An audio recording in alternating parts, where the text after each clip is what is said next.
Comenzando con las estructuras de control, se define que se utilizan para controlar el flujo del programa en una rutina o función. Estas estructuras permiten controlar mediante una condición, una ejecución o no de una línea o conjunto de líneas de código. Como bien esta estructura nos explica que nos permite ejecutar una línea de código. Por ejemplo, si tenemos en una línea de código, si queremos que se ejecuten dos acciones, el de mayor o igual, van a estar entre esta línea de código. Si se cumple la condición, se va a realizar tal procedimiento, y si no, va a hacer otro procedimiento. Pásale. La estructura if then else. Esta nos permite, mediante una condición, que se ejecute o no determinada tarea o línea de código.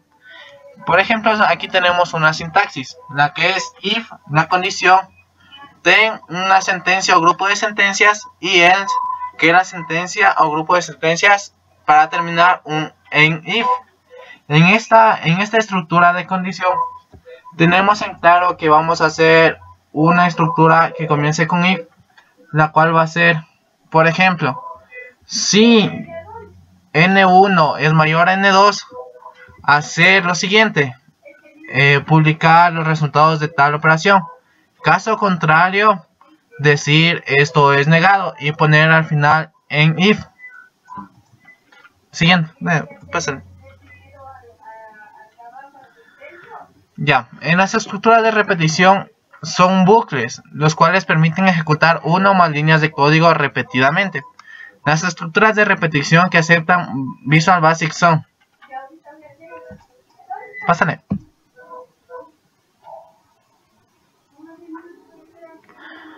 Do loop. El bucle do loop sirve para ejecutar un bloque de sentencia un número indefinido de veces, pero cada uno evalúa una condición numérica para determinar si continúa la ejecución. Cuando Visual Basic ejecuta este bucle, do primero evalúa la condición. Si la condición es falsa, o en este caso 0, se saltan todas las sentencias. Si es true o verdadero distinto de 0, Visual Basic ejecuta las sentencias, vuelve a la introducción do while y prueba la condición de nuevo. En un ejemplo podemos decir si 1 es mayor que 3, esto es falso, entonces nos va a saltar 0, la cual se va a saltar todas las sentencias que tengamos en el programa y nos va a dar dicha condición. Pero si es verdadero o es distinto de 0, Visual Basic nos va a ejecutar todas las demás sentencias hasta hacer un filtro de esta operación. Siguen.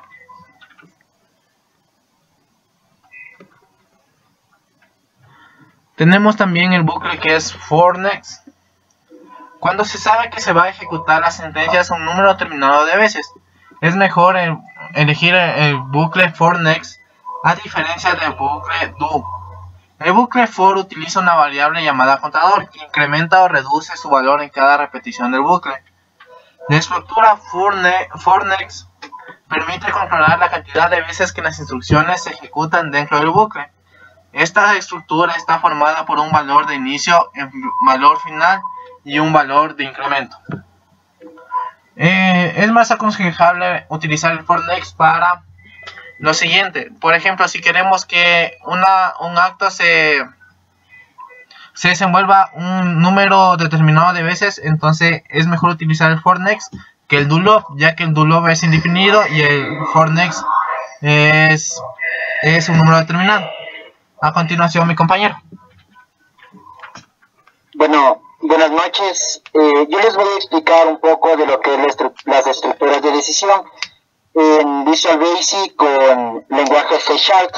Bueno, cuando utilizamos el Visual Basic con un lenguaje C#, necesitamos escribir expresiones que el equipo puede evaluar, es decir, que sean comprensibles o un lenguaje familiar para el equipo. Eso es casi obvio en cualquier expresión que nosotros queremos hacer hacia cualquier persona. Tenemos que tener un lenguaje claro y preciso que se pueda entender. Bueno, estas expresiones de decisión, ¿qué es lo que evalúan? Evalúan lo que es verdadero y lo que es falso. denominado en inglés true o false. Estas expresiones son las condiciones. Para hacer algunas líneas de código depende del resultado.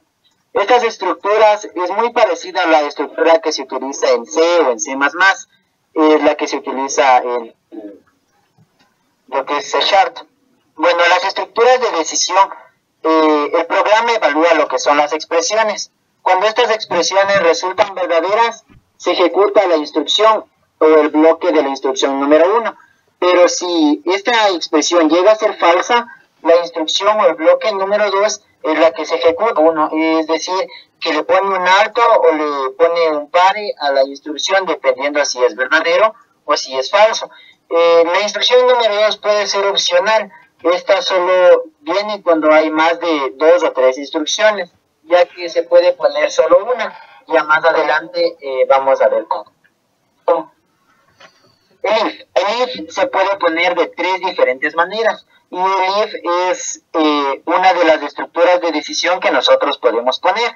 Bueno, la primera forma del if es cuando nosotros solo utilizamos la condición verdadero y falso y solo tenemos que hacer una sola línea de código. Es decir, que si esto es verdadero la cumpla y si esto es falso pues no la cumpla y siga con el programa. Entonces, como podemos ver en la diapositiva, tenemos la línea de código que es if y la expresión evaluar y se acabó el bucle de decisión. Entonces seguimos con el programa. La segunda forma es cuando nosotros utilizamos para que cumpla la condición de verdadero y falso y tenemos que hacer más de una sola línea de código. Bueno, esta es la que, a diferencia de la primera no utiliza llaves. Es decir, va en la misma línea y sigue con el programa, no necesita nada más. Pero la segunda es cuando nosotros necesitamos más de una línea de código. Necesitamos ir para abajo en forma de párrafo. Entonces ahí sí abrimos llaves y determinamos en dónde cerrar las llaves. Es lo único que se diferencia de la primera y la segunda forma.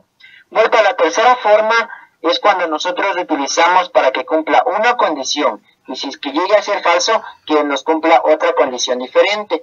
Entonces nosotros ahí utilizamos como está formulado, if, expresión evaluar. Abrimos los corchetes, ponemos lo que debe hacer si es que es verdadero, o ponemos else, que en español es caso contrario, que vendría a ser en falso. Entonces esas son las 3 formas que nosotros podemos utilizar el if. Ahora, los bucles. Nosotros tenemos bucles de repetición y estos, el Visual Basic, pues, con el lenguaje C# pueden ser el for, el for each o el do while. Vamos a ver cada una de ellas. Bueno, el for, mediante esta estructura podemos generar un bucle que se repita una cantidad indicada de veces. Es decir, nosotros indicamos la cantidad de veces que deseamos que se repita. La cabecera o el lenguaje que nosotros, o la forma en la que vamos a poner, debemos indicar la variable, la condición en la cual debe de repetirse y el incremento que va en la misma. Como podemos ver en el ejemplo, está puesto for y ponemos int, que es una variable entera, y es igual a 0, es decir, que va a comenzar desde 0 y va a ser menor a 10. Entonces, esa es nuestra condición. Y si ponemos i más, eso quiere decir que va a ir de 1 en 1, o si no ponemos i igual a 2 en el tercer fragmento de la programación, y eso es lo que va a ir aumentando. Abrimos llaves, ponemos lo que vamos a ejecutar y las cerramos. Es muy importante saber que cuando nosotros digitamos estas condiciones, no debemos poner punto y coma en la programación en la línea for, ya que esta va acompañada de lo que es abrir llaves y cerrar llaves. Lo que va entre abrir y cerrar llaves, eso sí va con punto y coma al final. Ya, el for, como podemos ver aquí, está programado pero para decrecer, es decir, igual le ponemos for, la variable entera, y es igual a 10, y va a ser igual a 0, es la condición hasta dónde va a llegar, y entonces ponemos y menos, y eso quiere decir que va a ir decreciendo o va a ir bajando los números de 1 en 1, nos va a mostrar 10, 9, 8 y así sucesivamente hasta llegar al 0. También podemos generar bucles infinitos, es decir, que nosotros no le demos un pare, sino siga de corrido. Esto lo podemos hacer mediante un for, y dejando la cabecera completamente vacía, como está en el ejemplo, es decir, for y entre el paréntesis 2 punto y coma, o podemos dejar vacío, y eso se va a seguir repitiendo un número infinito de veces. Para poder parar el programa deberíamos aplastar en el teclado control pausa para no reiniciarla, ya que el programa sigue una ejecución constante. Ya, ahora a diferencia del for tenemos lo que es el for each. Tiene una ejecución muy similar y una estructura muy similar, pero la diferencia es que nos permite recorrer colecciones o arreglos o los arreglos que nosotros hagamos completamente. No existe ningún tipo de condición, solo corre la colección o el arreglo, nosotros no le decimos dónde parar, excepto que debemos completar toda la colección. Ya que evitamos tener el control nosotros mismos, es muy útil, porque accede el mismo for each es quien accede y nosotros no. Aquí tenemos lo que es la estructura de cómo es. Por ejemplo, tenemos las variables de string, la variable arreglo, que es igual a 5, una nueva variable 5.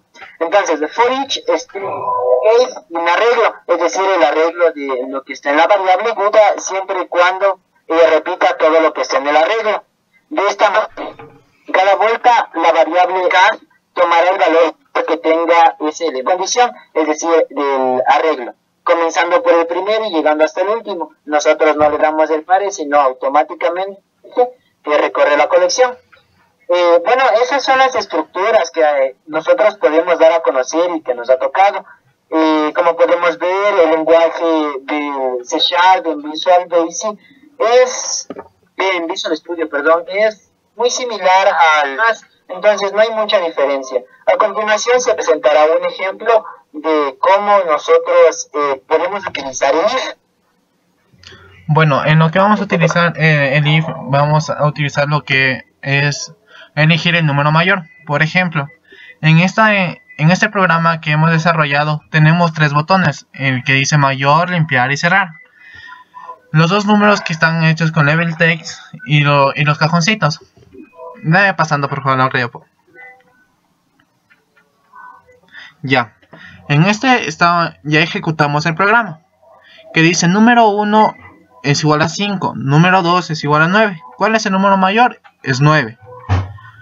En la siguiente diapositiva vamos a ver lo que es el comando que hicimos. Pues bien, como bien explicó mi compañero, en el if, esta es una tercera forma de utilizar el if, porque estamos entre las llaves y nosotros estamos determinando en dónde va a acabar el if. Entonces lo que empezamos haciendo es declarar las variables. Uno que va a ser el textbox 1, que sería el número 1. El número 2 que va a ser el textbox 2. Entonces vamos a comenzar con las condiciones. Utilizamos el if número 1 es igual al número 2. Entonces si es verdadero, vamos a poner en el textbox 3 el texto son iguales. Caso contrario, que es el else, vamos a poner otro if, que el número 1 es mayor al número 2. Si es verdadero esto, en el textbox 3 va a tener que salir el número 1 es mayor. Caso contrario, en el textbox tendrá que salir número 2 es mayor. Esta es la configuración que se ha determinado en este programa y por ende hemos ejecutado el dicho programa. Pásale. No, ahí se acaba. Ya. Bueno, la exposición. Dale. Regresa a la primera del ejercicio. Ahí. En este caso, como ya vimos la configuración, sería el textbox, donde se pondrían los números que vamos a insertar nosotros, las variables en este caso. Entonces lo que hicimos en este programa es utilizar el bucle que es if, en el cual nos permite en sí ver qué parte del programa va a funcionar. Entonces damos por acabado la exposición. Espero que haya sido de un aprendizaje útil.